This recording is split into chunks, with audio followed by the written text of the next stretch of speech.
Now What? you can go. You can go. Okay. So while I'd been struggling with what to do for this speech, I kind of had like a pretty big realization. It was like yesterday afternoon, and I had been trying to find a theme or connection between some of the favorite books from this year, and I had kind of completely overlooked one that is in almost all of them. And I don't know how I had missed something that I'd been stuck in for the past couple of months. And I think that home is one of the biggest themes in some of these favorite books from this year, and it always represents something important or something secure to these characters. And sometimes home is represented like in The Martian, where it's a physical home that he needs to get back to survive. And sometimes it can be represented by a group of people or a family, like in The Glass Castle, where the only home they have was wherever they were all together. And it can also be seen by like the lack of a home in the book Sold, where she had nowhere to go and nowhere to call home. I think one of the most powerful depictions of home is in The Martian.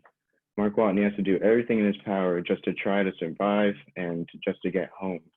He goes through countless trials and hardships just to finally reach safety.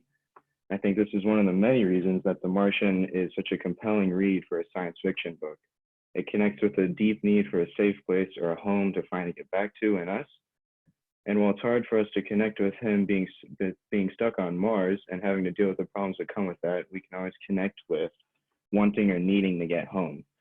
And Mark becomes the manifestation of that for the reader, and his only goal and motivation to keep persevering and putting himself through just starvation and so many perils is to finally get back to Earth and home.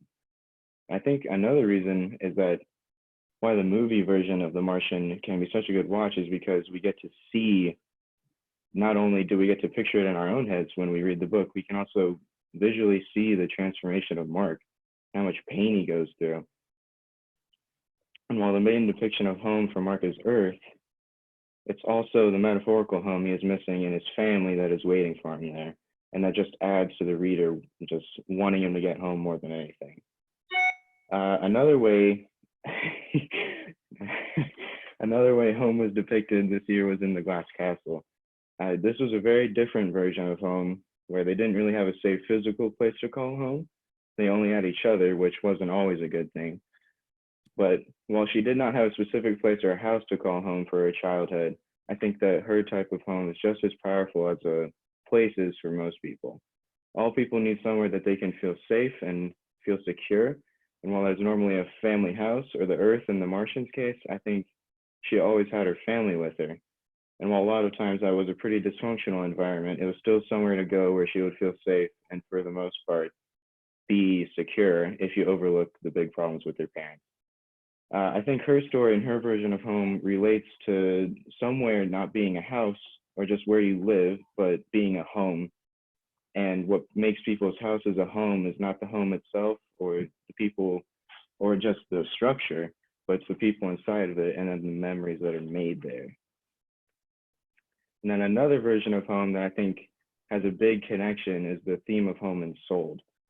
But it isn't the traditional house where a family is or somewhere or even a family itself. It's the lack of a home that makes this book so gut wrenching to read and so just hits you really hard.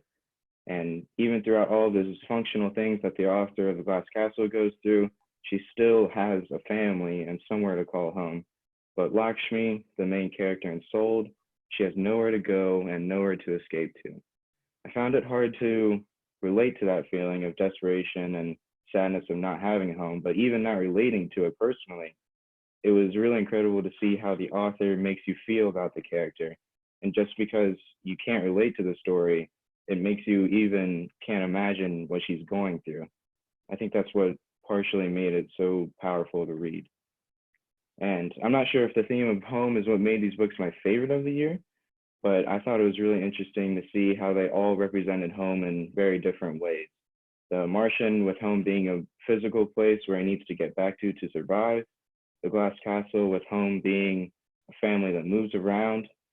And Sold, with not having a home at all. I think that because they could represent this one big theme in different ways, it kind of allowed me to connect to these stories in different and all in the three different ways, which gave them a really nice variety. I think home was one of the most prominent themes of all the books this year, and I connected it with it most especially in these last couple of weeks where we're all stuck at home. And these books were the best examples of the different routes the theme of home can take. Thanks. Charlie! Oh my gosh. Really good, yeah. That was so good. That was